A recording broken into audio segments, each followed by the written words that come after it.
Je vous en prie. Merci.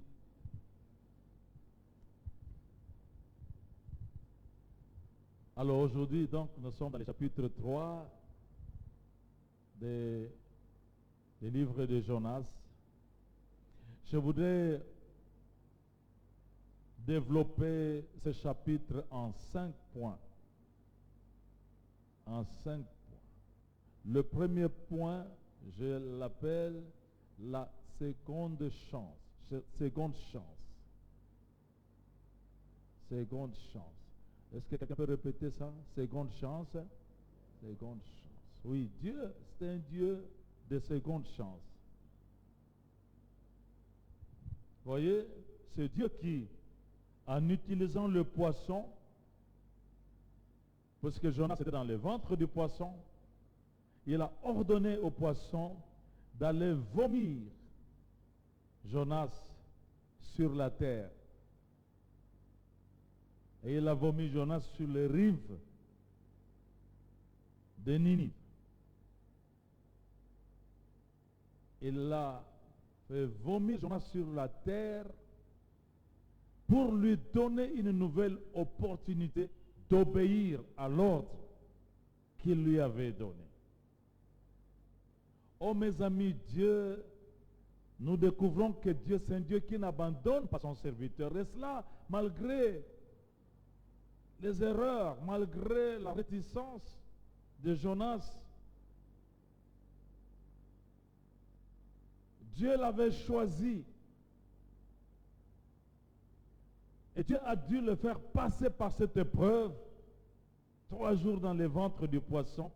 Pourquoi? C'est pour le transformer, pour rendre son cœur disposé à obéir, à faire la volonté de Dieu. Dieu, je voudrais dire à quelqu'un qui est serviteur, servant, enfant de Dieu, disciple de Jésus-Christ, Dieu ne te lâchera pas. Même si tu es passé par des moments de relâchement, mais le Seigneur, quand il veut, quand il t'a ciblé, il va continuer avec toi. Aujourd'hui, c'est ce Dieu qui te donne, qui t'accorde une seconde chance, une nouvelle opportunité pour que tu fasses sa volonté. Quand je lis dans Luc chapitre 13, Luc chapitre 13, chers amis, versets 6 à 9, Jésus a donné toute une parabole pour démontrer le cœur de Dieu. Donc, Luc chapitre 13, je lis versets 6 à 9, il dit aussi cette parabole, lui Jésus. Un homme avait un figuier planté dans sa vigne. Il vint pour y chercher du fruit et il n'en trouva point. Alors il dit au vigneron, voilà 3 ans que je viens chercher du fruit à ce figuier et je n'en trouve point. Coupe-le. Pourquoi occupe-t-il la terre inutilement? Le vigneron lui répondit, Seigneur, laisse-les encore cette année. Je creuserai tout autour et je mettrai du fumier. Peut-être à l'avenir donnera-t-il du fruit, sinon tu le couperas. 3 ans. En fait, il rappelle ce Dieu. 3 ans que je viens, mais ce figuier ne donne toujours pas de fruits. Coupe-le. Et il y a eu l'intercession du vigneron pour dire un peu de patience, encore une année d'observation. Dieu, c'est un Dieu qui est prêt à t'observer encore et nous observer. Il y a l'intercession du Seigneur qui dit, attendez un peu, je vais encore prendre soin de mon disciple, de mon serviteur, de ma servante. Peut-être qu'il va finir par produire du fruit. Mais pour le moment, ne le coupe pas. Deuxième point, le message. J'ai dit premier point, c'est une seconde chance. C'est une seconde chance. Le deuxième point, le message. Je parle ici du message de Dieu. Celui qui a envoyé Jonas et lui a dit, lève-toi, va à Ninive et annonce cette publication que je t'ai ordonnée. Donc, le message, ce n'est pas le message de Jonas, c'est le message de Dieu. Le message déclare, c'était simple, encore 40 jours et Ninive est détruite. Il ne fallait pas falsifier ce message. L'un des grands problèmes qu'on a, que les églises ou des ministères, ou c'est pas moi, des serviteurs, il y en a qui apportent un autre message, selon eux. Nous n'avons pas apporté notre message, nous avons à apporter le message de Dieu, la bonne nouvelle de Jésus-Christ. Un point et c'est tout. Et ce message, c'est un message d'amour. Nous devons faire comprendre au monde que c'est Dieu qui a fait le ciel et la terre, c'est un Dieu d'amour. Ce n'est pas un message de condamnation. C'est vrai qu'on pourrait penser que ce qui intéressait Jonas dans ce message, c'est Ninive est détruite. Donc pour lui, si ça ne dépendait que de Jonas, vous pouvez dire dans 40 jours. Mais Dieu n'a pas dit dans 40 jours, il dit encore 40 jours. Vous voyez? Encore 40 jours. Donc c'est-à-dire qu'il est encore possible d'échapper à la destruction de Ninive. Chers amis, c'est un message d'amour que Dieu nous donne. Ce n'est pas un message de condamnation. Ce n'est pas un message pour que les gens soient brûlés. Mais c'est pour qu'ils comprennent que Dieu est amour.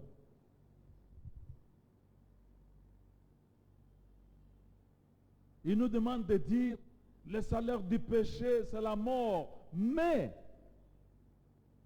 le don gratuit de Dieu. Mais, le don gratuit de Dieu, c'est la vie éternelle en Jésus-Christ. Il y a un salaire, c'est vrai, mais Dieu a prévu autre chose. Le salaire, c'est ce que vous méritez. Mais Dieu a prévu ce que vous ne méritez pas. C'est gratuit. Ce don-là, c'est la vie éternelle. Et en Jésus-Christ. Dieu, c'est un Dieu d'amour. C'est un Dieu qui aime tous les hommes, tout le monde. Jésus a dit, car Dieu a tant aimé le monde. Car Dieu a tant aimé tous les hommes qu'il a donné son Fils unique, c'est à la croix, afin que quiconque, s'il vous plaît, quiconque, n'importe qui dans ce monde, afin que quiconque croit en lui ne périsse point, mais qu'il ait la vie éternelle. C'est ça le message. Dieu veut que tous les hommes soient sauvés. C'est ce que Paul dit dans Timothée à 1 Timothée chapitre 2, versets 1 à 4.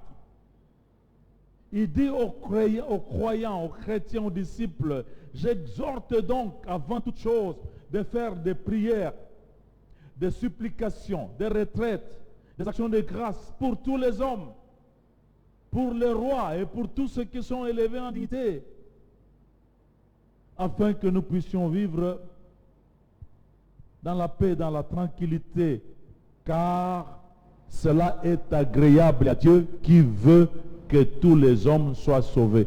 Dans le cœur de Dieu, Dieu veut que tous les hommes soient sauvés. Parce que s'il y a des hommes qui ne sont pas sauvés, ce n'est pas la volonté de Dieu. C'est regrettable. Mais il faut que les hommes sachent que Dieu les aime tous.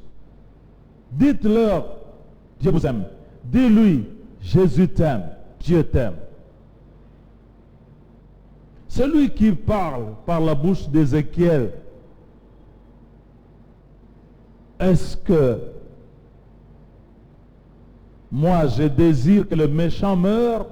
Non. Je désire que le méchant se convertisse et qu'il vive. Et qu'il vive. Ézéchiel 18, verset 23. C'est là. Les méchants. Souvenez-vous du méchant brigand à la croix, à côté de Jésus. Voilà un assassin, un meurtrier. Mais parce qu'il s'est repenti à la croix, il a été sauvé. Tous ces bandits qui nous entourent, des Kulunda, ils peuvent encore être sauvés. Ils ont besoin d'entendre le message d'amour de Dieu. Et que dire de Zachée? Zachée, un homme qui s'est enrichi de façon illicite. Cet homme qui était de mauvaise réputation dans la ville de Jéricho. Mais cet homme s'est humilié. Cet homme s'est humilié pour Jésus. Il voulait voir Jésus. Cet homme a reconnu sa vie, sa mauvaise vie. Il y a renoncé. Jésus est allé dans la maison de Zachée. Et la ville était stupéfaite. Ils ne se comprenaient pas. Comment peut-il aller loger dans la maison de cet homme-là? Oui, Jésus veut loger dans les maisons même des méchants. Et là, quand Jésus est entré, il a dit à Zachée, le salut est entré dans ta maison, car celui-ci est aussi fils d'Abraham. Le Fils de l'homme est venu non pour perdre, mais pour sauver ce qui était perdu. Le Fils de l'homme est venu non pas pour détruire, mais pour sauver.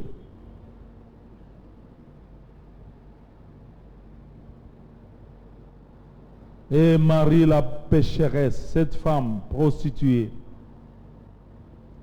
qui a osé pénétrer dans la maison où se trouvait Jésus. C'était la maison d'un pharisien, Simon le pharisien. Et dans cette maison, Jésus était à table avec ses disciples. Cette femme est entrée, connaissons l'histoire. Elle est entrée, elle s'est prosternée aux pieds de Jésus. Elle s'est mise à pleurer, les larmes sont tombées sur les pieds de Jésus, et cette femme utilisait sa chevelure pour essuyer les pieds de Jésus. Alors Simon le pharisien se disait dans son cœur, oh, s'il connaissait de quelle espèce est cette femme, il ne pouvait même pas lui permettre de s'approcher. Mais Jésus s'est retourné, il a blâmé Simon.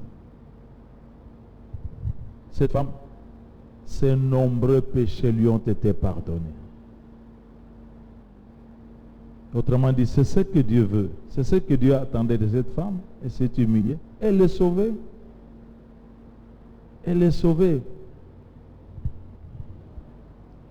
Et Saul de Tarse, parce que nous avons les épîtres aujourd'hui, on ne peut pas ne pas. C'est difficile de passer un culte, un événement, sans lire les écrits de l'apôtre Paul. Celui qui s'appelait Saul de Tarse. Mais vous savez, c'était un persécuteur des chrétiens. Celui qui arrêtait les chrétiens, les persécutait, les amenait en prison. Il était zélé pour ça. Un jour, il allait à Damas pour aller encore enchaîner les chrétiens. C'est en cours de route que Jésus lui est apparu sous forme d'une forte lumière. Saul de Tarse est tombé par terre. Aveuglé, il a vu une forte lumière. Et il entend une voix lui dire, Saul, Saul, pourquoi me persécutes-tu? Et il demande, qui es-tu, Seigneur? Et il lui dit, je suis Jésus que tu persécutes. Maintenant, lève-toi, va à Damas. On te dira ce que tu dois faire là-bas. Et Jésus en même temps est apparu à son serviteur Ananias qui était à Damas. Jésus lui dit, là où tu es, Ananias, quelqu'un est en train de venir. Non. Tu vas te lever, tu vas sortir, va à telle adresse. Dans telle maison d'un certain Judas, il y a un homme là. Saul de Tarse est en train de prier. Je lui ai dit que je vais envoyer quelqu'un. Je t'envoie pour aller prier pour lui, pour qu'il recouvre la vie. Et vous savez ce que Jésus lui, Ananias répond, ah Seigneur, mais cet homme-là, mais tu connais tous les maux, tous les mal qu'il fait à l'église. Hein? Tu vois, il enchaîne les chrétiens ainsi de suite. D'ailleurs, il va encore chercher des lettres à Jérusalem pour encore arrêter. Tu sais, vraiment Seigneur, voilà un disciple de Jésus-Christ, mais qui lui aussi ne pouvait pas vite admettre la réalité. Et il hésitait. Jésus lui donne l'ordre d'aller prier pour Saul de Tarse. Est-ce que mon ami, est-ce que tu es sûr que quand Dieu t'a envoyé prier pour telle personne, peut-être qui est un ennemi redoutable, peut-être le grand sorcier de la famille, mais tu te dis non, surtout pas lui. Jésus lui a dit, va le faire parce que je l'ai choisi. Il va être un instrument puissant que je vais utiliser. Il va souffrir à cause de mon nom. Alléluia. Tout à l'heure d'ailleurs, avant de venir à ce culte, je viens de m'entretenir avec l'épouse d'un grand serviteur de Dieu ici. Elle m'a raconté comment ils sont allés parler en famille. Ce sont des serviteurs de Dieu. Son frère est aussi ici, sert Dieu. Et son frère, son mari, c'est celui-là même qui a exhorté ici pour la Sainte Seine. Mais il y a une grande sorcellerie dans la famille et elle est en train de me raconter comment ils sont allés voir cet homme qui était arrivé ici à Kinshasa. C'est lui, je crois que témoignera lui-même, c'est lui qu'on voit dans les visions, c'est lui qui est connu pour la sorcellerie. Et même elle vient de nous dire, non, quand il a passé la nuit chez nous, on n'a pas dormi toute la nuit. On n'a pas dormi, on sentait que c'était la guerre parce qu'il était dans la maison. Mais la servante de Dieu a dit, je lui ai parlé de Jésus-Christ. Cet homme que l'on redoutait, qu'on critiquait à distance, devant la parole de Dieu, il était devenu tout petit. Tout petit. Tous ces grands sorciers, tous ces grands adversaires-là peuvent devenir tout petits devant la grande parole de Dieu. Nous avons raison d'acclamer pour la parole de Dieu, parce qu'elle est la parole de Dieu. Elle est de Dieu.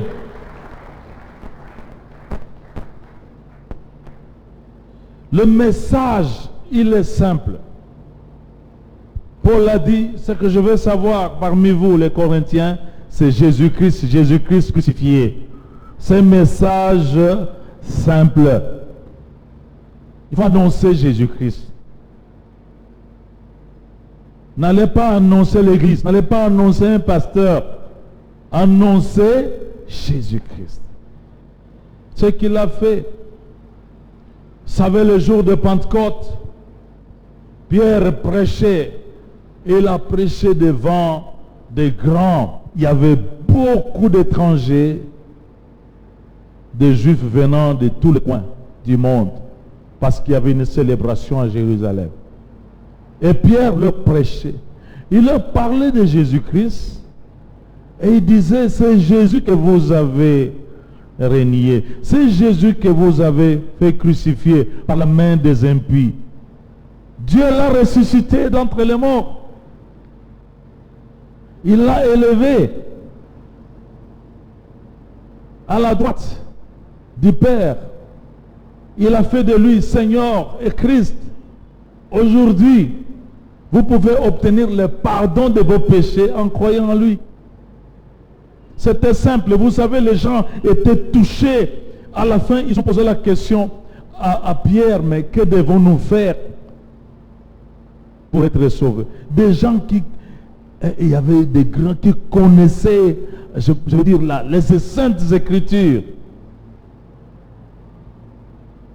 Mais tous étaient vivement touchés. 3000 personnes ont dû être touchés, s'incliner, se repentir, et ils ont donné leur vie à Jésus-Christ. Par ce message simple, je le répète, message simple, car Dieu a tant aimé le monde qu'il a donné son Fils unique, afin que quiconque croit en lui ne périsse point, mais qu'il ait la vie éternelle. On n'a pas besoin d'aller d'abord à l'école biblique pour cela ou de devenir pasteur, grand évangéliste. Chaque enfant de Dieu qui a déjà expérimenté cela, qui a reçu Jésus-Christ, qui vit cela, peut témoigner à n'importe qui. Même à tes adversaires, tes ennemis, les gens les plus réputés, les plus mauvais, ils peuvent venir à Christ. Des assassins, des bandits, n'importe qui. Troisième point, l'obéissance de Jonas. L'obéissance de Jonas. Nous lisons verset 4. Et Jonas se leva et alla à Ninive selon l'ordre de Dieu, de l'Éternel. Oh, enfin, Jonas obéit. Souvenez-vous quand il avait d'abord reçu l'ordre, Jonas, Dieu lui a dit, va à Ninive. Lui, il est allé à Tarsis. Et vous savez, il a connu tout ce qu'il a connu, l'épreuve, toutes ces dures épreuves, mais les épreuves l'ont transformé.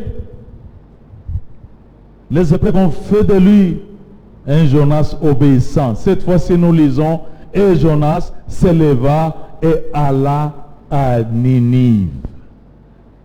Alléluia. Tu dois aller là où Dieu t'envoie. Là où le Seigneur t'envoie. Tu dois aller vers qui Dieu t'envoie. En parlant de cela, j'ai pensé parfois à ma propre vie. À ma propre vie.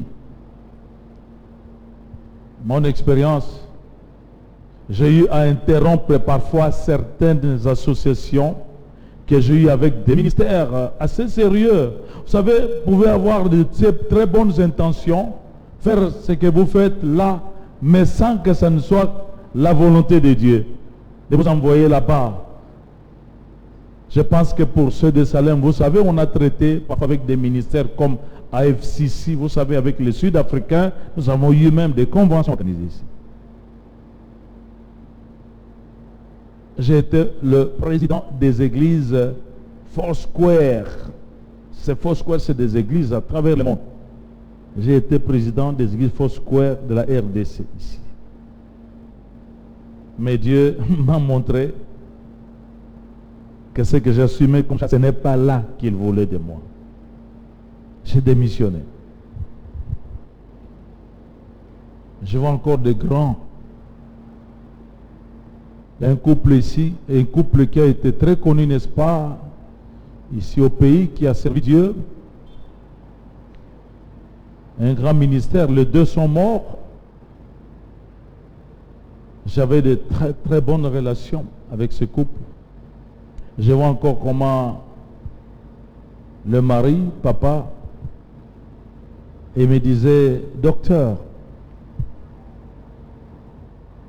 est-ce que tu ne peux pas, l'église là, toi tu es médecin, dit, quand tu parles, tu as vraiment un message pour les intellectuels. Fais de cette église-là simplement une église des intellectuels, c'est-à-dire tu gagnes les médecins, les avocats, tous ceux qui sont seulement intellectuels, et adresse-toi seulement à ces gens-là. Mais aussi à le révérend pasteur Chris Finter, justement de l'Afrique du Sud, de Réma. Lui m'a dit, laisse cette église-là, écoute, laisse cette histoire d'aller implanter les églises. Toi, tel que je te vois, implante une église à Gombe. Implante une église à Gombe. Tu vas gagner les gens là qui ont des moyens. À partir de leurs moyens, tu vas faire des choses. J'ai prié Dieu. Dieu me dit non. Moi, je t'envoie là où je t'envoie. Faire des gens ordinaires, simples. Voilà. J'ai préféré obéir à la voix de Dieu. Si j'avais obéi comme ça, je ne serais pas ici. Alléluia. Dieu t'envoie quelque part. Ce n'est pas nécessairement un bel endroit. Dieu t'envoie vers une personne. Dieu parle. Va. Tu sais, Dieu peut te montrer en vision, te donne un message. Tu vois la maison d'un membre de famille ou la maison d'un voisin en train de brûler, ils sont en train de brûler là. Toute la famille. Tu te réveilles le matin, tu poses des questions, la maison est toujours là, la maison ne brûle pas. Dieu t'a donné un message. Prie pour cette famille et va leur parler de l'amour de Dieu pour qu'ils échappent au jugement là, parce que le feu c'est le jugement. Dieu n'a-t-il jamais montré que quelqu'un est mort? Peut-être un membre de famille, tu vois qu'il est mort ou qu'elle est morte. C'est un message. Va lui prêcher. Parfois tu peux rêver, tiens, tu es parti, tu as prié et la personne est ressuscitée. Mais justement, c'est pour prier, pour aller parler. Il ne faut pas avoir peur. Allez témoigner, dites. Jésus vous aime. Parlez-leur de ce que Jésus a fait. Témoignez aussi de ce qu'il a fait pour vous. Invitez-les à donner leur cœur à Jésus-Christ. Réfléchis bien. Alors que je parle, je sens très bien qu'il y a des gens qui ont déjà reçu des messages pour aller vers tel. Mais vous hésitez. Ça peut être une autorité du pays. Gloire au Seigneur. Averti. Averti. Le message que nous avons, c'est un message d'avertissement aussi. Le temps, nous vivons le temps de la fin.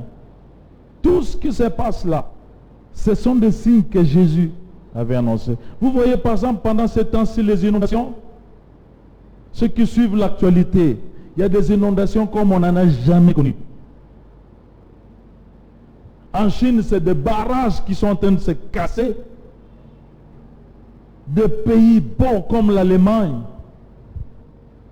Mais quand les inondations frappent, vous ne reconnaissez plus l'Europe, la belle Europe. Ce sont des signes. Ces variants de coronavirus. Le monde ne sait plus sur quel pied danser. On célèbre une victoire, c'est fini. Allez, déconfinement, ainsi de suite. Puis après, un variant vient encore. Il faut reconfiner les gens. Et vous voyez des manifestations à travers le monde. Les gens ne révèlent plus de ce confinement. Il y a les passes sanitaires, une obligation d'avoir ces documents-là avant de pouvoir peut-être voyager, entrer dans, obtenir certains services. Il y en a qui acceptent, d'autres résistent.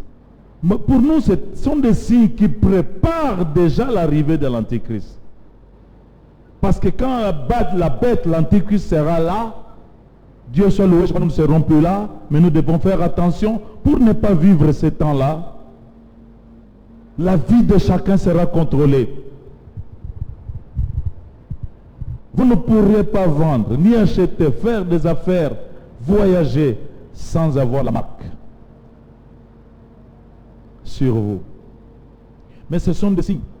Prévenez, écoutez les discours des gens pour savoir vers qui Dieu vous envoie. Quand vous entendez un discours de découragement, dites-leur, vous n'avez pas le droit de vous décourager. Il y a encore de l'espoir. Jésus-Christ est l'espoir de toutes les nations.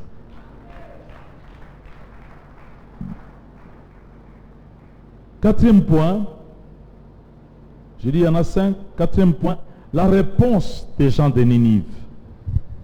La réponse des gens de Ninive, réponse au message de Jonas. Mes amis, j'allais même dire, la réponse est spectaculaire au message des gens de Ninive, au message de Jonas.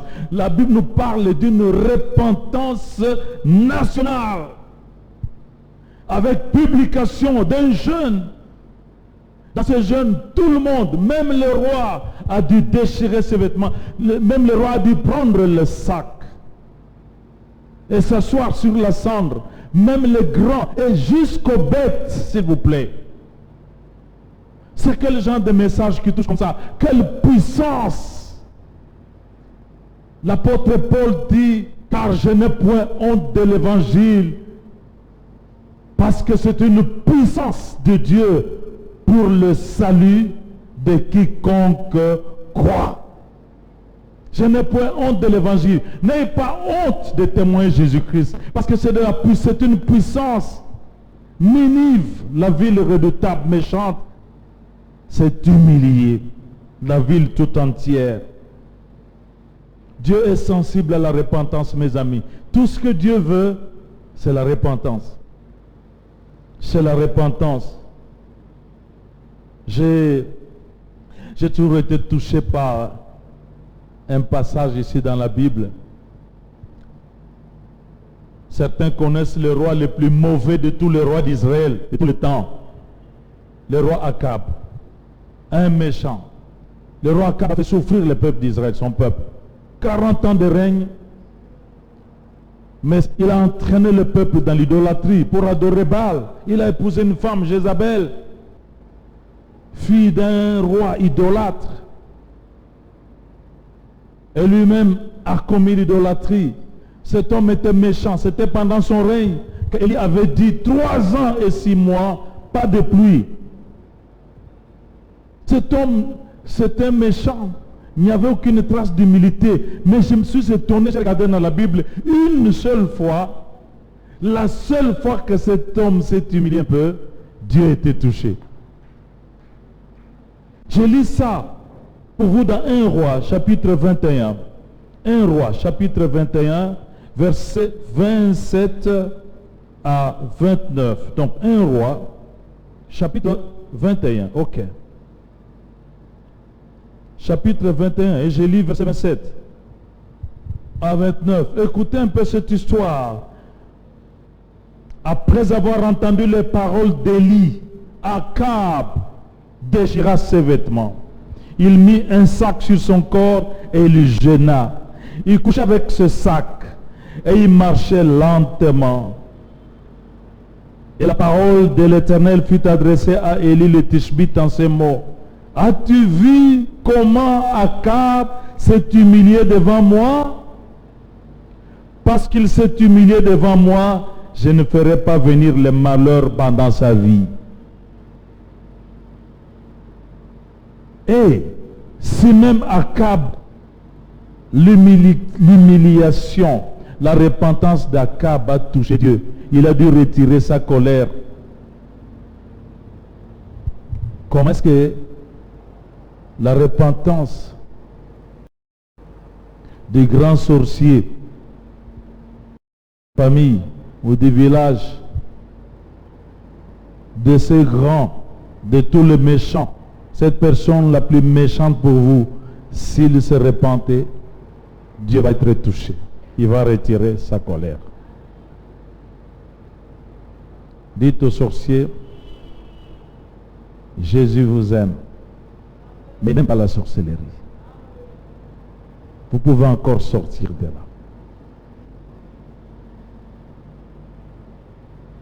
Jésus un jour est en train de reprocher, de blâmer les principaux sacrificateurs et les anciens du peuple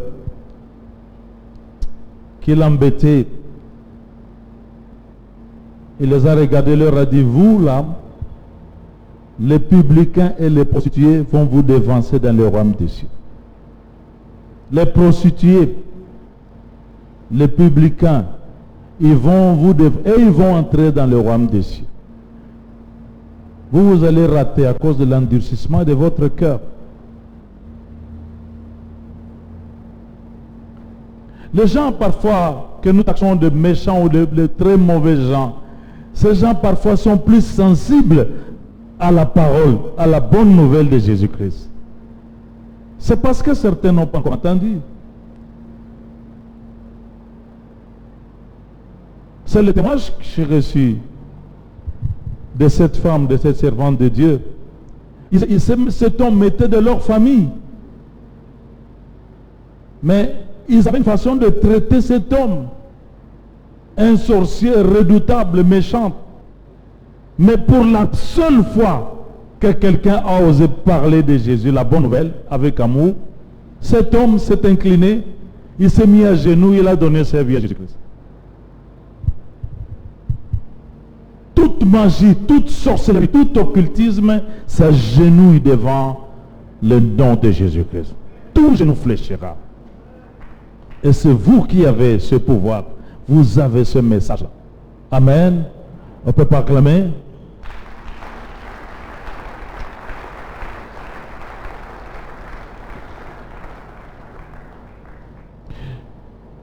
Cinquième et dernier point. Le salut de Ninive. Le salut des gens de Ninive. Oh mon Dieu. Ninive qui devait être brûlée. La Bible dit, Dieu vit qu'ils agissaient ainsi et qu'ils revenaient de leur mauvaise voie. Quand Dieu a vu cela, la Bible dit, Dieu se repentit du mal qu'il avait résolu de leur faire. Dieu peut se repentir du mal qu'il a résolu de faire à ces personnes, à ces gens vers qui Dieu vous envoie. La grâce de Dieu s'est manifestée à Ninive. Oh, la Bible a raison, car vous avez été sauvés. Nous avons été sauvés par grâce. Grâce, au moyen de la foi. Cela ne vient pas des œuvres afin que nul ne se glorifie. La grâce de Dieu est là pour tout le monde. Mais c'est nous qui annonçons la grâce de Dieu. Dieu peut sauver votre mari tellement difficile. Dieu peut sauver votre femme. Dieu peut sauver votre parent. Dieu peut sauver votre chef. Vous êtes au service.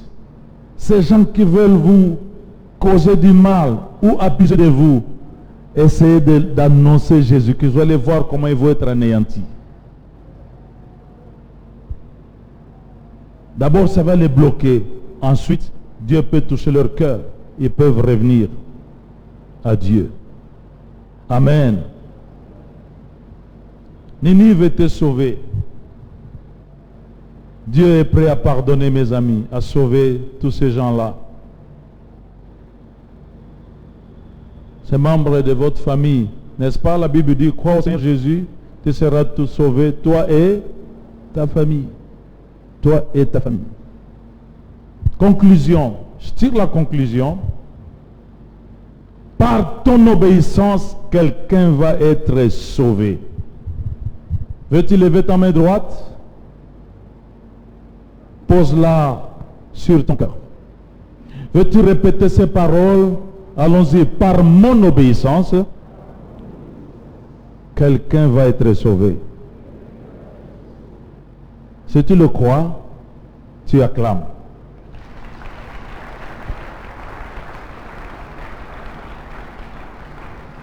C'est pourquoi, et c'est quelqu'un, ça peut être un gros sorcier, magicien, occultiste, ton ennemi, n'importe qui. Conduite. Maintenant, attendez. S'il vous plaît, Église, je vais terminer par vous donner un devoir. On peut répéter ça, un devoir. Parce que Jésus, si nous l'appelons Seigneur, c'est parce que c'est un Dieu qui donne des ordres, non? Mon Seigneur, que ta volonté soit faite. Maintenant, voici le devoir. Tu vas cibler quelqu'un. Parce que je sais qu'alors que je suis en train de parler, et le Saint-Esprit fait son travail. Le Saint-Esprit te montre quelqu'un. Le Saint-Esprit te montre quelqu'un. Peut-être c'est toute une famille. Peut-être un groupe de gens. Ok? Quand tu vois la personne, tu vas noter, tu vas écrire son nom. Mais pour toi, ça peut être 2 personnes, tant mieux. Moi, je parle d'une personne. Je parle peut-être d'une famille. Prends note. Et tu prends ce nom. À l'heure de la prière, mets-toi à genoux, prie pour cette personne, pour cette famille. Quelle prière tu vas faire? Oh Seigneur, mon Dieu, le Dieu d'amour, je te recommande cet homme. Que ta grâce repose sur cet homme ou sur cette famille. Touche-les, Seigneur. Parce que regarde sa vie. Permettras-tu qu'il meure qu'ainsi? Parce que il y a des gens pour lesquels vous savez que cette personne, si elle meurt aujourd'hui, c'est tout à faire. Il n'y a rien à faire. C'est pour ce genre de personnes. Demande au Seigneur sa grâce. Demande la grâce de Dieu. Et Dieu qui a sauvé Ninive. Troisièmement, après la prière, va parler à la personne. N'ayez pas peur. Alléluia. Celui qui est en vous, il est plus fort, il est plus grand. N'ayez pas peur. C'est dans ce cas-là que Jésus a dit, voici je suis avec vous tous les jours. Je t'annonce que quand tu vas te lever pour aller, Jésus lui-même sera avec toi. Parle-lui. Je ne sais pas prêcher. Tu n'as pas besoin de prêcher, Nassim. Tu as besoin de témoigner. De dire, Jésus t'aime. Que Dieu là qui a fait le ciel et la terre, c'est un Dieu d'amour. Et il a manifesté son amour à travers Jésus-Christ. Jésus-Christ est venu pour mourir pour tes péchés, pour vos péchés. Ce qu'il a fait là à la croix, si vous croyez, ou si tu crois, tu reçois le pardon de tes péchés.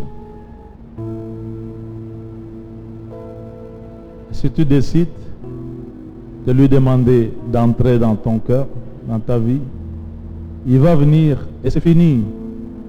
Il va faire de toi enfant de Dieu. Tu es sauvé. Il n'y a pas une cérémonie spéciale.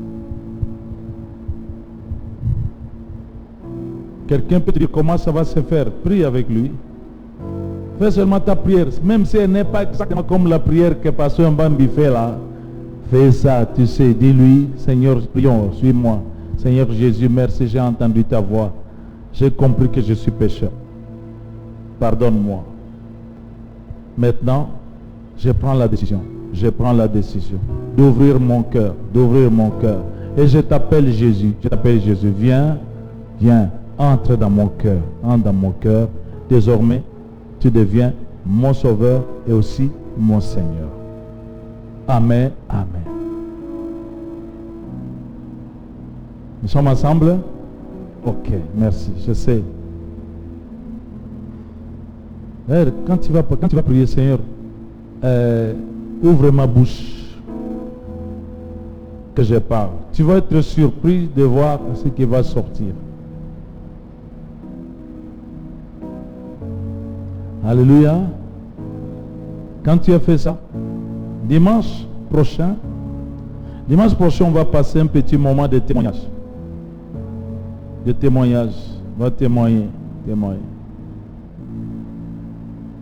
Maintenant, je voudrais encourager quelqu'un. Tu sais, peut-être que pour toi, quand tu vas arriver là, tu vois la personne résiste, ne veut pas. Si la personne ne veut pas, ça ne veut pas dire que tu as échoué. Non. Tu n'as pas échoué parce que celui qui fait cette œuvre dans le cœur, c'est le Saint-Esprit. Amen. Mais quand toi tu as obéi, tu as fait ta part, tu as obéi à Dieu. Et quelqu'un peut aussi témoigner que je suis allé, voici comment ça s'est passé, mais cet homme-là a refusé. Nous allons acclamer pour toi. Parce que quand nous acclamons, même les anges acclament pour toi parce que tu es quelqu'un d'obéissant. Et là où tu as le résultat, ça marche, tu témoignes. Et si c'est possible, ce serait une bonne chose, invite la personne ou les gens ici, le dimanche prochain, à l'église. Parce que toi, ce sera bien quand tu témoignes directement, tu montres. C'est possible à l'église? Est-ce que c'est possible? Même vous qui m'entendez au loin, qui suivez, faites ça. Et ça va déclencher quelque chose. Ça va déclencher une vie, celle qui plaît à Dieu. Je te dis, tu peux avoir des problèmes de toutes sortes, des besoins de toutes choses, de toutes sortes. Et quand tu fais cela pour Dieu, le Seigneur va s'occuper de toi. Il va te combler, il va te bénir. Nous disons un grand Amen. Je vais demander aux obéissants, à ceux qui obéissent à la voix de Dieu, de pouvoir dire un grand Amen et en acclamant le Seigneur. Alléluia. Gloire au Seigneur. On va se lever. La chorale va chanter. Nous sommes les messagers d'amour de Dieu. Et nous allons chanter l'amour éternel de Dieu. Quand nous allons chanter, la chorale chante, prie pour dire Seigneur, remplis-moi de cet amour. L'amour pour les perdus. L'amour même pour mes ennemis. L'amour pour ma famille. L'amour pour ceux qui sont autour de moi. Remplis-moi de cet amour. Et dis-lui, me voici. Envoie-moi. Je suis prêt. On peut se lever.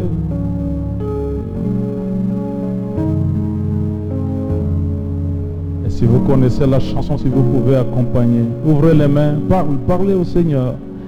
C'est ta prière qui est la meilleure pour toi. Ce n'est pas la prière nécessairement du pasteur. Dis-lui, parle du Seigneur, je veux faire ce que tu me demandes de faire. Je veux finalement obéir, Seigneur. Comme Jonas a fini par obéir. Dis-lui, montre-moi, parce que peut-être tu n'as pas vu à qui tu dois parler. Seigneur, éclaire-moi, montre-moi vers qui tu m'envoies. Il va le faire. Amour éternel, tu es la joie qui dure et qui me fait du bien. La rosée du matin qui rafraîchit et fait vivre mon âme. Ce que tu as fait pour moi, tu peux le faire aussi pour les autres. J'ai infini, les songes de ma consolation, le véritable appui qui me secourt au temps de la détresse. Oh, oh, oh, Seigneur,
pouvez aller annoncer la parole de Dieu. Jésus lui-même est avec vous et certainement il vous bénira. Soyez bénis.